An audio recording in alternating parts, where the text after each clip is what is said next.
El día de hoy te voy a enseñar cómo contar de manera correcta en la lengua maya. Para ello vamos a utilizar los números ordinarios del 1 hasta el 10. Iniciamos. Hun, 1. Ka, 2. Osh, 3. Kan, 4. Ho, 5. Wak, 6. Uk, 7. Washak, 8. Bolom, 9. Y terminamos con Lahun, 10.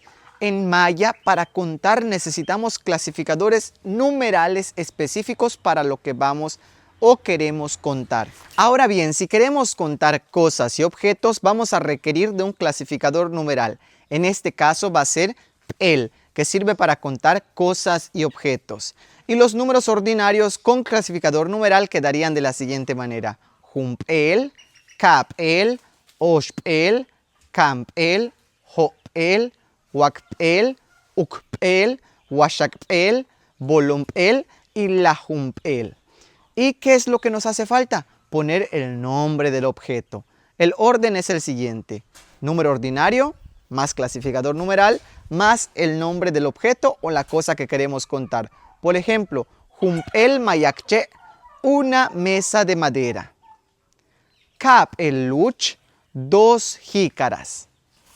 Ahora bien, si lo que queremos contar son personas y animales, vamos a requerir de otro clasificador numeral. En este caso, del clasificador numeral tul.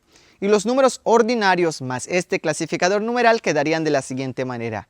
Juntul, katul, oshtul, kantul, hotul, waktul, uktul, washaktul, bolontul y lahuntul. Por ejemplo, si yo quiero contar a 3 muchachas, diría de la siguiente manera. Oshtul chupal. Osh, número ordinario, más el clasificador numeral tul y chupal, que es muchacha. Oshtul chupal, 3 muchachas. Bien, pero si queremos contar, por ejemplo, algún animal, yo diría hotul pek. Hotul pek. Ho, 5. Tul, clasificador numeral para personas o animales. Y pek, que significa perro. En este caso dije 5 perros.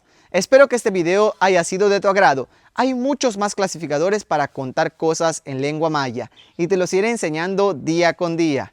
Malo, cananta va. Bueno, cuídate.